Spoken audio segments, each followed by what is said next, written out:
Патша мен бұлбұл. Бұрынғы өткен заманда бір патша болыпты. Оның сарайы әлемдегі ең көркем, зәулім сарайлардың бірі болыпты. Бірақ патша өз иелігіндегі салтанатқа аса мән бермейтін бейбақ бір патша болыпты.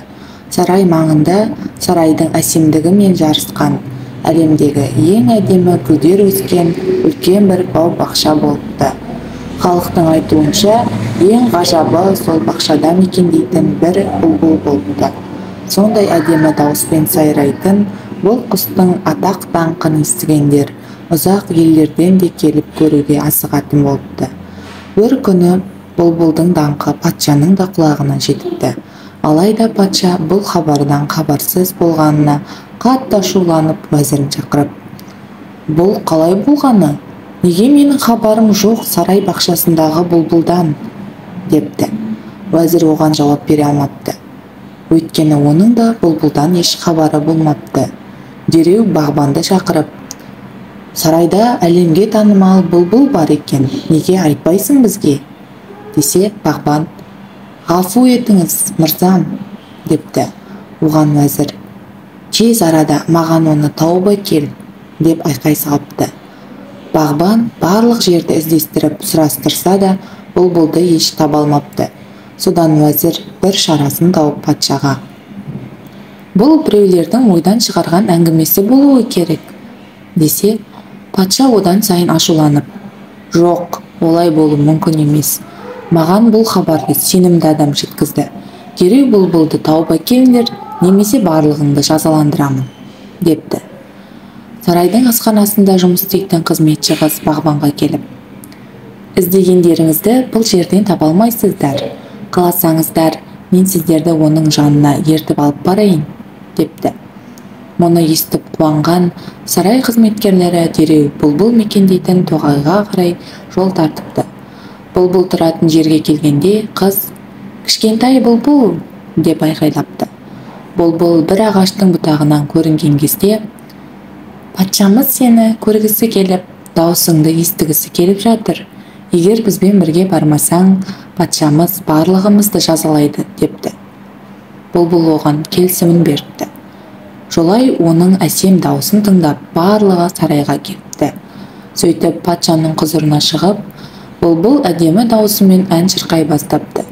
Дауысынан әсерленген патшаның көзінен жас парлапты, әрі жүзіне қуаныш ұялапты.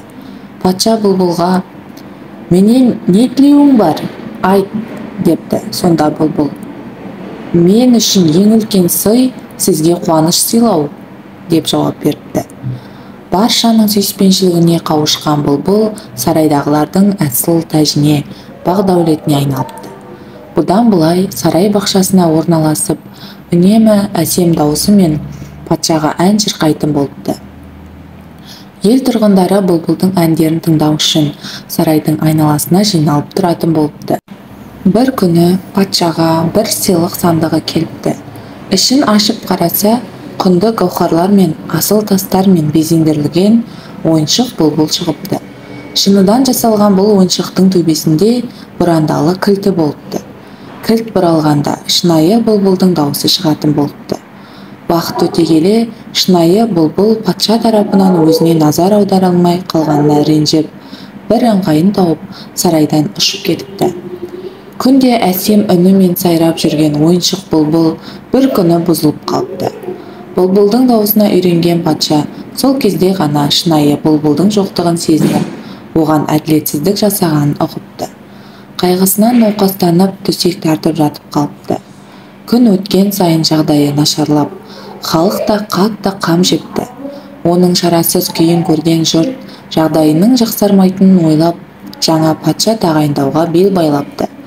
Патшаның сырқаты және жаңа патшаның тағайындалу хабары сарайдан ұшып кеткен бұлбұлдың құлағына да жетіпті. Патшаның өзін жақсы көретінін, істеген ісіне өкінетінін естіген бұлбұл оған көмектесуге шешім қабылдап, дереу патшаның жатқан бөлмесінің терезесінің алдына ұшып келіп, әсем даусымен ән шырқай бастайды. Төсегінде жатқан патша бұлбұлдың даусын естіп, қайта өзіне келе бастапты. Таңға жуық патша аяғынан тұрып, ауруынан жазылып кетіпті. Патша өзін емдеген бұлбұлдың әсем дауысы екенін біліп, бұдан былай оны әрдайым жақсы көретінін айтыпты. Және бұлбұл да анда-санда келіп ән шырқап тұратынына сөз беріпті. Соңы.